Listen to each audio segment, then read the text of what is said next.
Have you been diagnosed with depression and struggle with sadness? Maybe you're scared of being criticized. Loss of interest, aches and pain. Always thinking something terrible. Ask your doctor about Effects or Exile. Ask your doctor about Cymbalta. Talk to your doctor about Zoloft. So talk to your healthcare professional. Get with your doctor today. Your doctor. Tell your doctor. Contact your doctor immediately. Talk with your doctor.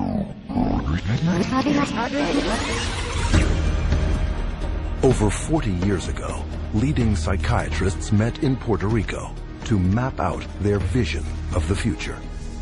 We see a developing potential for nearly a total control of human emotional status, mental functioning, and will to act. Their plan?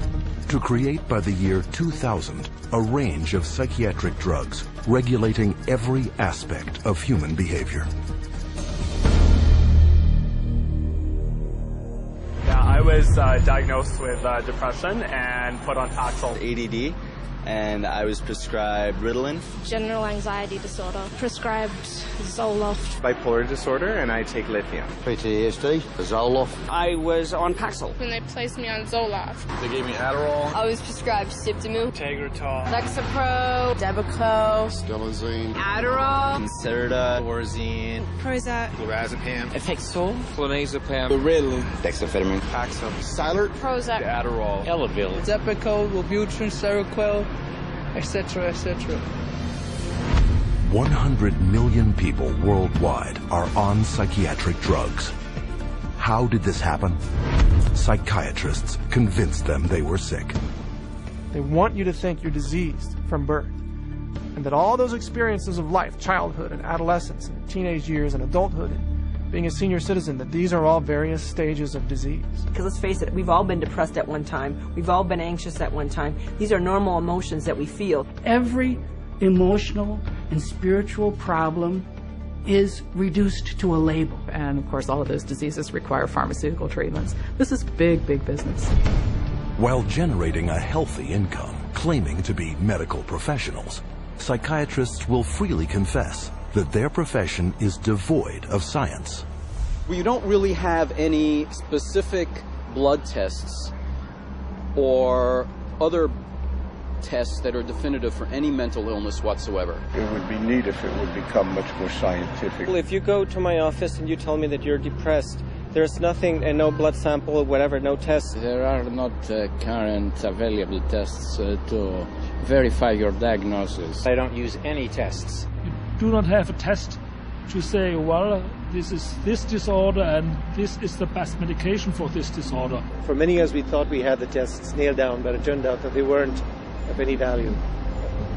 If you don't know what's causing the symptoms, then to give somebody something to alleviate the symptoms is close to impossible. By the time a drug's approved and it hits the general population, we don't know even 50% of the side effects that are involved with that drug. And these pills cause heart attacks and liver problems and immune system problems and lots of other medical problems. So you're playing with fire. Every day, psychotropic drugs cause serious adverse reactions. And while psychiatrists and drug companies fully understand the dangers of the drugs they sell, their unsuspecting customers are left to suffer the consequences. Everything became worse. Each mood swing was worse. He would have chronic headaches, chronic, nausea, not feeling good. She was very agitated, very, very jumpy. She was having horrible hallucinations. Her personality was disintegrating. Once he started on that drug, the cloud just stayed over him and stayed over him and stayed over him. It got darker and darker. He thought there wasn't anything worth living to kill himself. That was not Matthew. That was the drugs. At least I would like to have said, I love you. I didn't get a chance to do that. In addition to crippling scores of people daily, every month, psychiatric drugs kill an estimated 3,000. But the human devastation would never have gotten this high if psychiatrists hadn't worked hand in hand with drug companies to promote their drugs to doctors throughout the world. Today, 70% of all psychiatric drugs are prescribed by general physicians. And how is this accomplished? Marketing. It's about creating a good story that uses science, that convinces a physician to think about writing a prescription. This is not science. This is incredibly effective marketing. It has nothing to do with science. They use what I call statistical contortionism. Basically just skew the numbers, make everything look fantastic, you hide the bad numbers. They're learning every trick in the book. They're evolving into efficient marketing machines, and it's working. There's definitely an unholy alliance between psychiatry and pharmaceutical sales. That's a marriage made in heaven. They're like conjoined twins. They're joined at the wallet. And with 374 mental disorders filling Psychiatry's diagnostic manual and more on the way, business is booming. Pharmaceutical companies have expanded their roster of psychotropic drugs from 44 in 1966 to 174 today. The top 5 psychotropic drugs combined gross more money than the gross national product of each of over half the countries on Earth. Altogether, the psychiatric industry rakes in $1/3 of $1 trillion a year. How could this have happened? It's a tale of deception that may be difficult to believe, but fatal to ignore.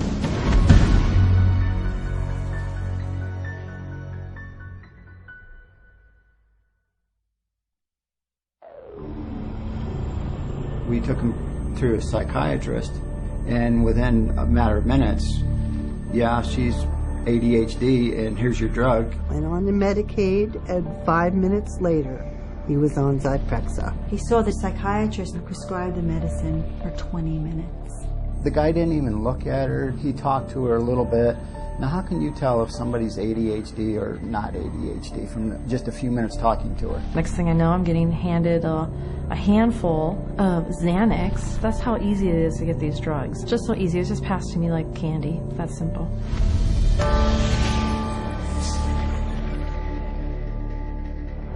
If a person were to walk in off the street, sit down with a psychiatrist, the chances of him being prescribed a drug before he were to leave the office, I would have to put it at 100%. Psychiatrists prescribe drugs. They might have different ways of diagnosing, they might have different ways of interacting with a patient, but it's rare to find a psychiatrist that uses no drugs. The psychiatrists today are, in quotes, admitting they can't cure these mental illnesses, and they're therefore going to manage your illness by using a drug. 50 years ago, a person who was going through a divorce would have relied on family, friends, clergy, and even the family doctor to a certain extent for conversation to work through the issue. They certainly wouldn't have been medicated. That was before the era of psychotropic drugs.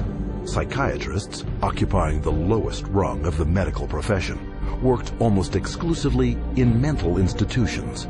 With no cures, there was little chance they would ever be respected by the public and their peers as real doctors. Psychiatrists had for years been on the fringe of medicine. Typically, the standard doctor internist would have very low regard for psychiatrists because it was understood not to be a very clear science or art. Psychiatrists wanted to be viewed as physicians, as doctors. And in order to be viewed as physicians and doctors, the people they dealt with had to be viewed as patients. And if doctors dealt with diseases, then their patients had to be diseased. Psychiatrists had a wonderful opportunity, they felt, to become respected in the eyes of their peers. They raced to create a whole diagnostic book called the DSM, the Diagnostic and Statistical Manual, which was created by consensus. A group of psychologists and psychiatrists get together, and if they made common observations, they have a vote and they now classify a new disease. And they give it a number and it graduates into the DSM classification. And it's a dangerous book. It's a book that has many disorders that could apply to any one of us, because the disorders are not real medical diseases. And it's things that apply to nearly all of us at times. Are you afraid of meeting new people? Are you afraid to speak in front of a large crowd of people? Does it make you nervous to go and to talk to your boss about a complaint? You can invent a mental disorder based on a checklist of symptoms, and that is exactly how the Diagnostic and Statistical Manual, the billing Bible for psychiatry, works. Since the DSM's first edition in 1952, the number of diagnoses has steadily grown. from a slender 130-page booklet listing 106 so-called mental disorders.